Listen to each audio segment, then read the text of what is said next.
Alhamdulillahirabbil alamin wassalatu wassalamu ala asyrafil anbiya'i wal mursalin Muhammadin wa ala alihi wa ashabi ajma'in amma ba'd.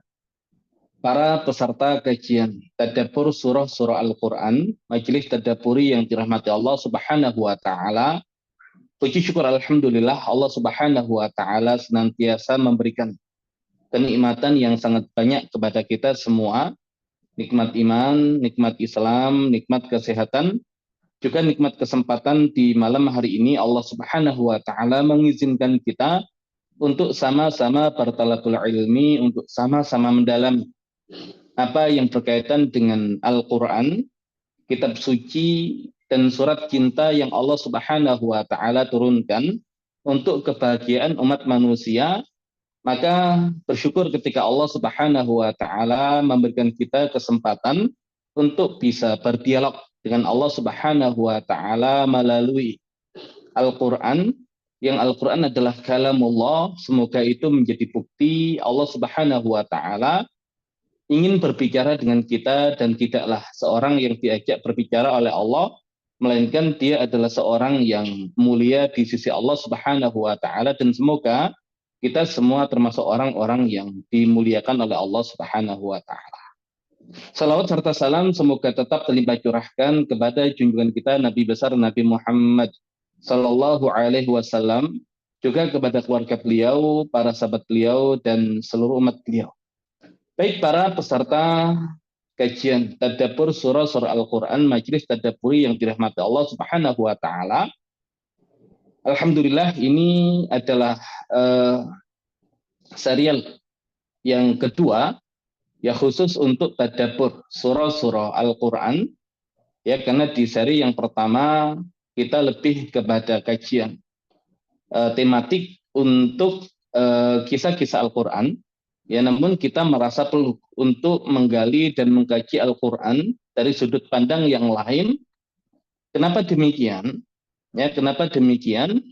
Karena ketika Allah Subhanahu wa taala menurunkan Al-Qur'an dahulu di zaman Nabi Muhammad sallallahu alaihi wasallam, sahabat adalah orang-orang yang ummiyun, orang-orang yang buta huruf. Kemudian mereka tinggal di negeri yang oleh Nabi Ibrahim di dalam Al-Qur'an dideskripsikan biwadin ghairi dzi zar'in 'inda baitikal muharram. Satu lembah yang gersang yang tidak ada tanaman di dekat rumahmu yang mulia. Jadi secara sumber daya manusia sangat rendah, sumber daya alam ya juga rendah, tapi di kondisi inilah Al-Qur'an diturunkan oleh Allah Subhanahu wa taala sebagai satu panduan, sebagai satu kurikulum pendidikan yang dengannya ternyata mereka ini menjadi generasi terbaik, yang bahkan oleh Nabi Muhammad sallallahu alaihi wasallam digambarkan dalam hadis beliau, khairul quruni qarni tsummal ladzina yalunahum tsummal ladzina yalunahum. Sebaik-baik generasi adalah generasiku, kata Nabi, yaitu di masa sahabat, kemudian generasi setelahnya yaitu generasi tabi'in, kemudian generasi setelahnya yaitu generasi tabi'ut tabi'in. Maka mereka adalah orang-orang yang dimuliakan oleh Allah Subhanahu wa taala dengan Al-Qur'an, orang-orang yang ditinggikan derajatnya oleh Allah Subhanahu wa taala dengan wasilah Al-Qur'an. Dan memang karakter Al-Qur'an adalah mengangkat baik itu di dunia ataupun di akhirat. Ya, adapun di dunia sebagaimana sabda Nabi Muhammad sallallahu alaihi wasallam, innallaha yarfa'u bi hadzal kitab aqwaman wa yadh'u bi akharin. Sesungguhnya Allah Subhanahu wa taala mengangkat kaum-kaum disebabkan Al-Qur'an, dan Allah menjatuhkan kaum-kaum yang lain ya juga disebabkan karena Al-Qur'an. Nah, sehingga para sahabat ini adalah generasi yang diangkat derajatnya oleh Allah Subhanahu wa taala, sehingga dahulu di zaman mereka dua peradaban yang berkuasa adalah Persia dan Romawi. Namun dalam waktu singkat ketika Nabi mendidik para sahabat dengan kurikulum Al-Qur'an, para sahabat sanggup mengalahkan dua peradaban besar untuk merebut kepemimpinan peradaban yang ada di muka bumi ini, sesuai dengan apa yang disampaikan oleh Nabi Muhammad SAW, ya, bagaimana Allah mengangkat kaum ya disebabkan interaksi mereka dengan Al-Qur'an. Dan di akhirat kelak ya juga Nabi Muhammad Shallallahu Alaihi Wasallam sudah mengabarkan tentang ketinggian derajat ahlul Quran. Dikatakan yuqalu li sahibil Quran Iqra wartaqi warattil kama kunta turattil fid dunya fa inna manzilataka inda akhir ayatin taqra'uha. Dikatakan kepada sahibul Quran, baca dan naik dan tartilkan Al-Quran seperti kamu mentartilkan Al-Quran di dunia, karena manzilamu di surga tergantung pada akhir ayat yang kamu baca.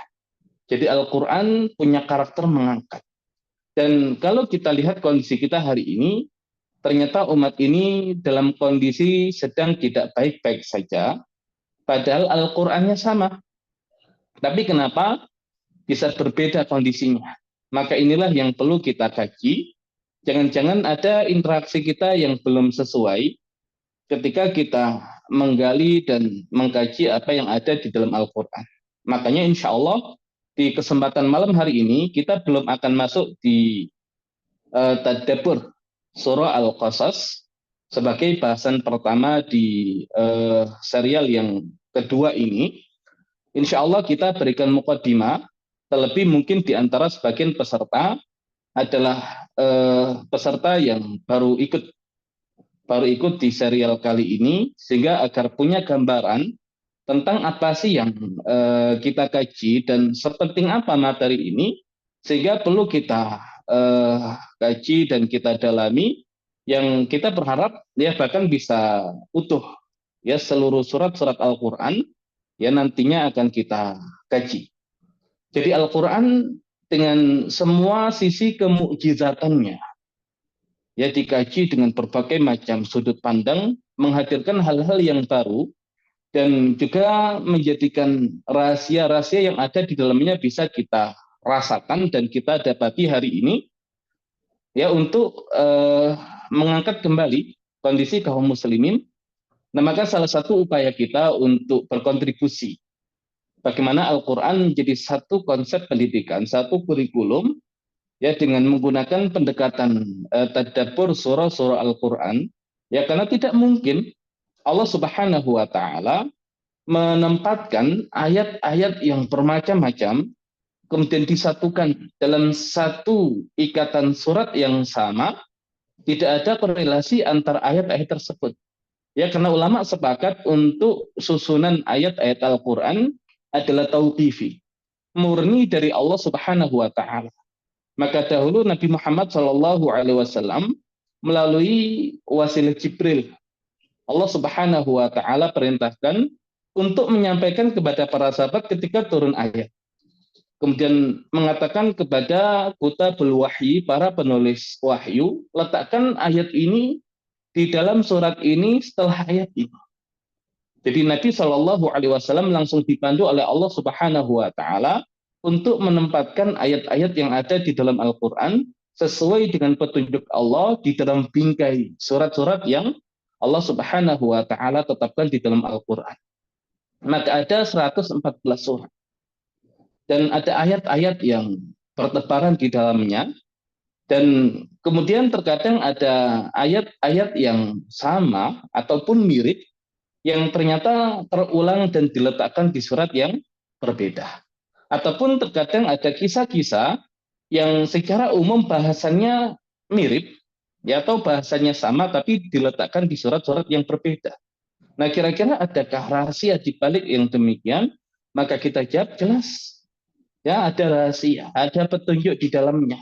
Dan inilah yang kita upayakan ya untuk bisa kita gali dan kita pahami, sehingga ketika kita membaca satu kesatuan surat kita punya gambaran utuh ya terkait dengan surat-surat tersebut. Nah, sehingga kalau berkaitan dengan penamaan, misalkan ketika Allah Subhanahu wa taala menyebutkan surat ini namanya ini, surat ini namanya ini, surat ini namanya ini, disampaikan kepada Jibril. Oleh Jibril disampaikan kepada Nabi Shallallahu Alaihi Wasallam, oleh Nabi disampaikan kepada para sahabat. Sehingga model penamaan yang seperti ini disebut dengan nama-nama tauqifi dari apa yang ada berkaitan dengan nama-nama surat yang ada dalam Al-Quran. Walaupun nanti ada nama-nama ijtihadi, nama-nama yang bersumber dari pemahaman yang sangat dalam dari para sahabat, ya dari para tabi'in, tabi'ut tabi'in atau ulama-ulama selanjutnya. Dan dua hal ini yang kemudian juga akan kita bahas. Membahas tentang nama-nama tauqifi dari surat yang ada dalam Al-Quran, berarti nama-nama yang bersumber langsung dari Allah Subhanahu wa Ta'ala, juga nama-nama ijtihadi, hasil ijtihad para ulama. Nah, apa keuntungan mengkaji penamaan surat-surat Al-Quran? Yang pertama, ketika nama-nama itu adalah tauqifi bersumber dari Allah Subhanahu wa Ta'ala, maka seolah ini adalah kunci untuk membuka setiap pembahasan yang ada di dalam surat-surat tersebut. Ya, dahulu mungkin kita disodori dengan satu pemahaman, disebut surat Al-Baqarah karena ada kisah penyembelihan Al-Baqarah, sapi betina. Disebut surat Ali Imran karena di dalamnya membahas ya tentang keluarga Imran walaupun tidak banyak. Disebut surat An-Nisa karena ada bahasan tentang para wanita. Nah, kalau kita ambil itu sebagai satu kebenaran, surat Al-Baqarah dinamakan Al-Baqarah karena ada kisah penyembelihan sapi betina.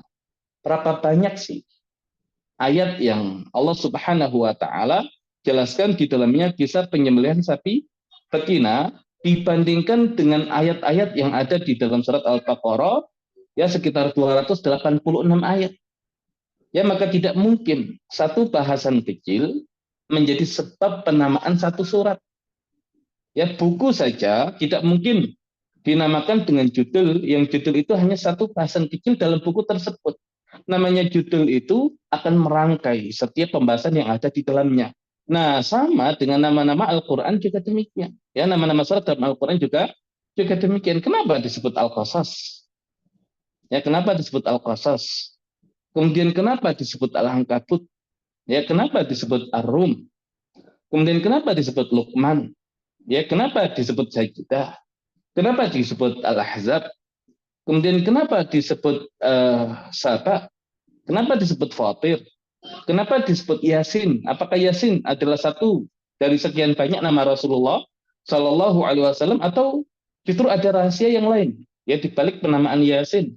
Juga surat As-Saffat. Ya, 10 surat yang akan kita bahas di serial yang kedua ini. Ya, jelas ada maksud ya dari nama-nama tersebut. Ya, karena ketika Allah Subhanahu wa Ta'ala yang memberikan penamaan itu menjadi kunci. Ya, menjadi kunci. Jadi ayat-ayat yang ditempatkan di dalam pagar yang bernama surat ini, kemudian ada nama, bahasanya bermacam-macam. Nah, bagaimana kita mencari benang merah yang menyatukan pembahasan-pembahasan yang ada di dalamnya? Nah, ini yang nanti akan menjadi fokus pembahasan kita. Juga ketika ada nama-nama ijtihadi, nama-nama yang bersumber dari ijtihad para ulama, baik dari kalangan sahabat atau generasi selanjutnya, dan ini juga menjadi kunci untuk kita bisa mendalami apa yang ada dalam Al-Quran. Karena mereka ini adalah orang-orang yang dalam ilmunya, orang-orang yang sangat erat hubungannya dengan Al-Quran, memberikan hasil rangkuman pemahaman mereka dengan menyebut secara khusus nama surat-surat itu, walaupun itu ijtihad mereka. Nah, ini menjadi satu pelajaran. Kemudian yang berikutnya, Al-Quran ini punya dua model turun. Ada tartib, ya, jadi punya dua model urutan berkaitan dengan surat-surat yang ada di dalamnya. Ada tartib an-nuzul, urutan berdasarkan turun. Ada tartib mushafi, ya, tartib nuzuli dengan tartib mushafi. Tartib nuzuli itu urutan surat dikaitkan dengan waktu turun. Kalau tartib mushafi itu urutan surat berkaitan dengan posisinya di dalam mushaf Al-Quran. Nah, ini juga menjadi satu rahasia tersendiri ketika kita coba untuk menggali. Ya, ada pelajaran di dalamnya. Ya, karena Al-Quran itu dikatakan turun sesuai dengan kondisi sahabat ya saat itu, apa yang menjadi kebutuhan mereka Allah turunkan ayat-ayat, surat-surat untuk menjawab ya semua permasalahan yang ada di masa mereka. Nah, sehingga kalau kita ingin mencontoh konsep pendidikan sahabat, ya berarti urutan turun inilah yang menjadi kunci untuk bisa meniru mereka. Ya, karena Imam Malik mengatakan lantas tasluh akhiru hadil ummah illa bima saluha bi awwaluha, tidak akan baik urusan akhir umat ini kecuali diperbaiki dengan cara umat pertama dahulu diperbaiki. Lah kita meniru mereka untuk bisa mendapatkan seperti yang Allah berikan kepada mereka, yaitu kepemimpinan di muka bumi. Ya, karena kaitan yang sangat erat antara mereka dengan Al-Quran. Kemudian tertib mushafi, urutan berdasarkan apa yang ada di mushaf ini juga mukjizat. Ya, makanya nanti ada namanya eh, munasabat, korelasi. Baik munasabat antar surat yang kita bahas dengan yang sebelumnya, atau munasabat antar surat yang kita bahas dengan surat yang setelahnya. Ada korelasi. Nah, makanya mau kita kaji secara turun, ada pelajaran. Kemudian secara mushaf itu juga ada pelajaran. Ya, dan ya dalil. Ya, kalau surat-surat Al-Quran itu susunannya juga tauqifi, sehingga ada yang berkaitan dengan munasabat atau korelasi. Ya, misalkan ketika Allah Subhanahu wa taala membahas tentang Isra Mi'raj, ya di surat Al-Isra, diawali dengan subhanalladzi asra bi 'abdihi lailan minal masjidil haram ilal masjidil aqsa. Ya, jadi ketika membahas tentang Isra Mi'raj diawali dengan subhan. Ya, jadi mensucikan Allah. Tidak mungkin bisa melakukan itu kecuali Allah. Ketika membahas surat setelahnya yaitu Al-Kahfi, alhamdulillahilladzi anzala ala 'abdihil kitab wa lam yaj'alahu 'iwaja. Segala puji bagi Allah yang telah menurunkan kepada hambanya Alkitab yang tidak ada kebengkokan di dalamnya. Nah, Al-Isra, ya, karena membahas tentang mukjizat yang sifatnya adalah kejadian yang luar biasa, maka diawali dengan subhan. Ya, kalau kita mungkin mengatakan subhanallah. Tapi Al-Quran sebagai satu kenikmatan yang Allah turunkan sebagai panduan diawali dengan alhamdulillah. Ya, ada korelasi. Ya, ada korelasi. Dan ya nanti ketika dikaitkan ya dengan surat-surat yang lain, bahkan ya surat-surat pendek itu pun punya korelasi. Ya, punya korelasi. Ya, misalkan di surat Az-Zalzalah, ya ketika ditutup dengan fama ya'mal mithqala dzarratin khairan yarah wa may ya'mal mithqala dzarratin syarran yarah. Barang siapa yang beramal seberat dzarrah kebaikan, dia melihat balasannya. Dan barang siapa yang beramal keburukan seberat dzarrah, dia pun akan melihat balasannya. Nah, setelah surat Az-Zalzalah, di dalam mushaf apa selanjutnya? Ya, kita dapati misalkan ada surat Al-Adiyat. Wal 'adiyati dhabha, fal muriyati qadha, fal mughirati subha, fa atharuna bihi naq'a, fa wasatna bihi jam'a, berbicara tentang kuda perang. Ya, jadi seolah kalau kita ingin melihat balasan yang luar biasa di sisi Allah Subhanahu wa taala, pacu kuda perang. Ya, pacu kuda perang. Dan ini nanti selaras dengan hadis Nabi yang beliau mengatakan Rasul Amri Islam wa amudu as-salah wa dirwatu sinamihi al-jihad fi sabilillah. Pokok perkara itu Islam. Tiangnya adalah salat dan puncaknya itu adalah jihad fi sabilillah. Ya, jadi ada korelasi. Ya, dan kalau kita bicara tentang kemukjizatan Al-Qur'an, tantangan Al-Qur'an. Ya, dahulu Al-Qur'an menantang para ahli bahasa di zamannya karena orang-orang Arab terkenal dengan bahasa mereka yang sangat luar biasa, ditantang mendatangkan yang semisal Al-Quran, nggak sanggup. Diturunkan. Ditantang untuk mendatangkan yang semisal 10 surat dari Al-Quran, ya tidak sanggup juga. Kemudian ditantang untuk mendatangkan satu surat yang semisal Al-Quran. Wa in kuntum fi raibin mimma nazzalna ala 'abdina fa'tu bi suratin min mithlihi. Datangkan satu surat yang semisal. Nggak sanggup.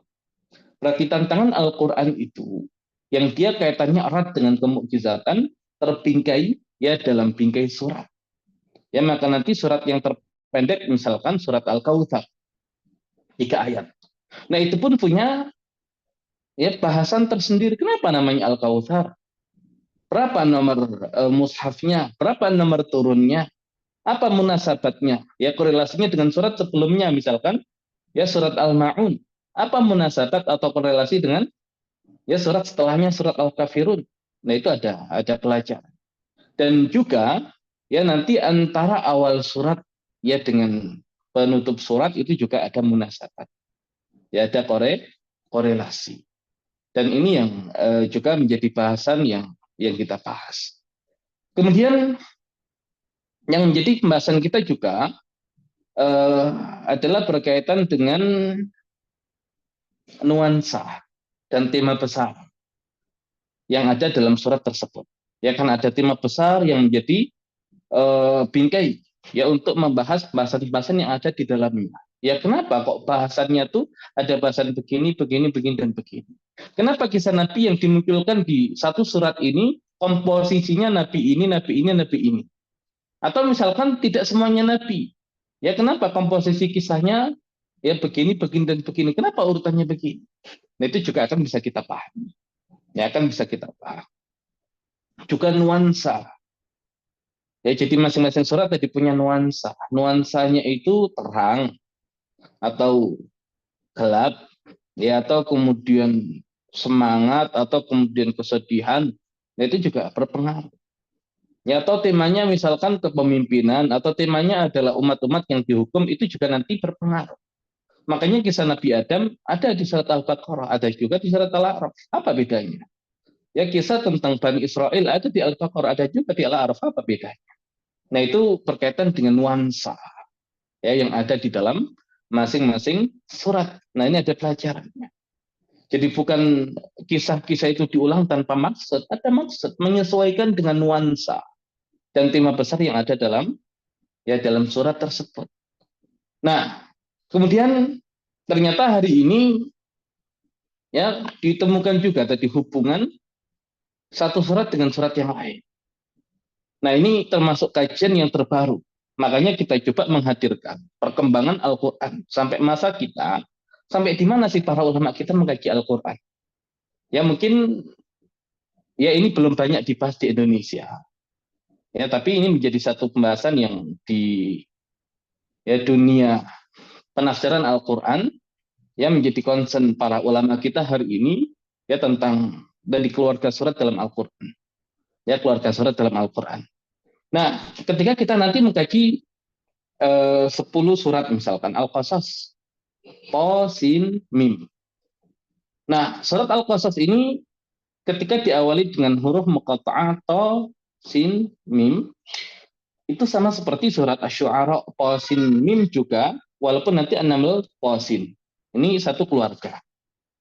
Ya, satu keluarga.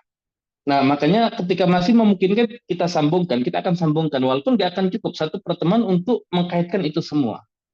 Ya, tapi ini paling tidak menjadi pembuka, menjadi landasan. Dan ketika nanti Allah izinkan kita secara khusus mendalami ayat per ayat, bahasan per bahasan, ya kita akan dalami lebih dalam. Kemudian ketika kita buka surat Al-Ankabut, ternyata diawali dengan alif lam mim. Kemudian kita lanjutkan surat Ar-Rum diawali dengan alif lam mim. Luqman diawali dengan alif lam mim. Kemudian As-Sajdah ya diawali dengan alif lam mim. Ada nggak surat di Al-Quran yang juga diawali dengan alif lam mim?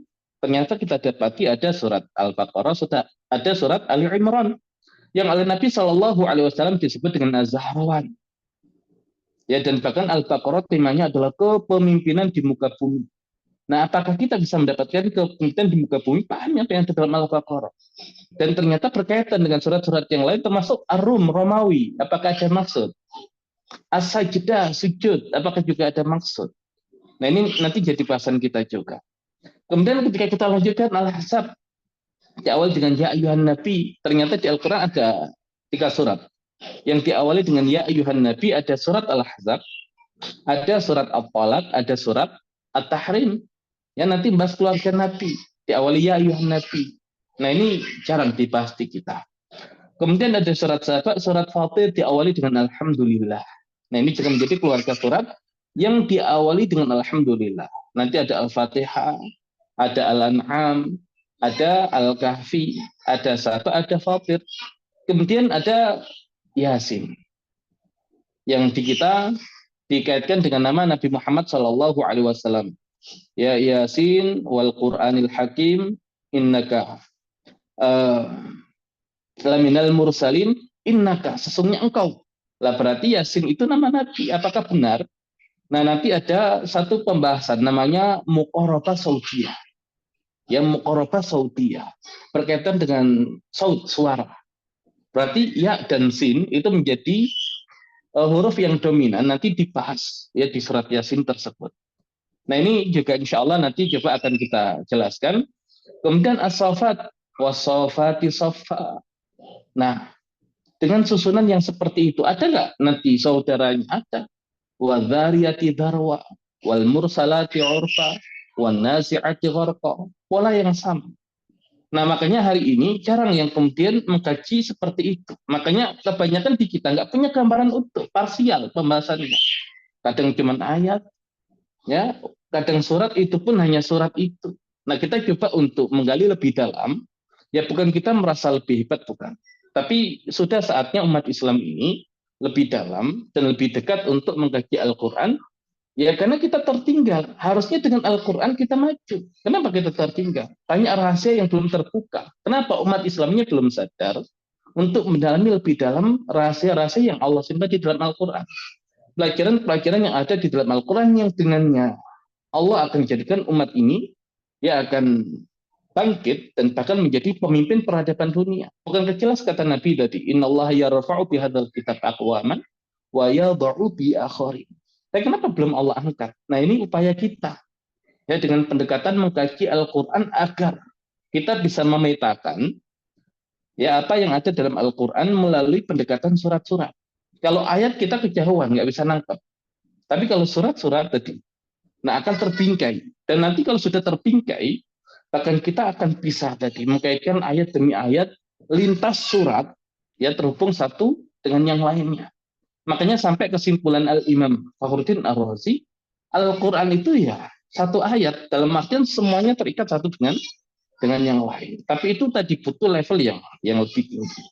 Ya butuh level yang lebih tinggi. Jadi insya Allah bahasan kita nanti seperti itu dan ya masih jarang yang juga membahas seperti yang kita bahas, maka ya tadi disiapkan waktunya, ya disiapkan semangatnya, disiapkan ya adab dan yang lain-lainnya, ya berharap kemudian Allah Subhanahu wa taala bukakan banyak hati dari kajian kita sehingga kita semakin mengagumi apa yang ada dalam Al-Qur'an kita dan juga merasakan kedahsyatan dan kemujizatan yang ada di dalamnya, juga pelajaran yang kita dapatkan ya cukup untuk mengawal kebangkitan peradaban Islam ya karena memang saatnya umat Islam ini bangkit dan tidak mungkin umat Islam ini bangkit kalau tidak kembali kepada kitab sucinya.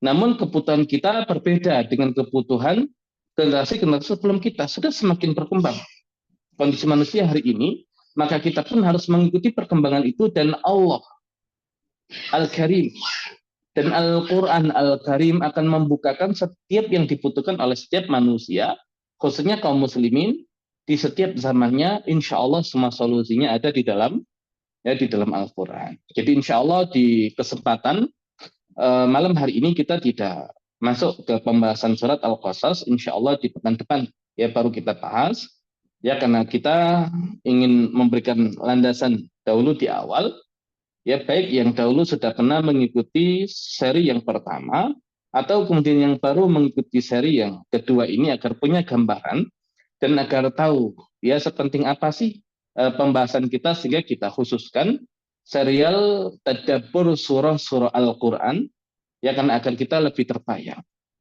terbayang Al-Quran kita dan juga lebih banyak hal-hal yang kita dapatkan ketika sudah kita pegang tadi kunci untuk membuka apa yang ada di dalam setiap surat Al-Quran.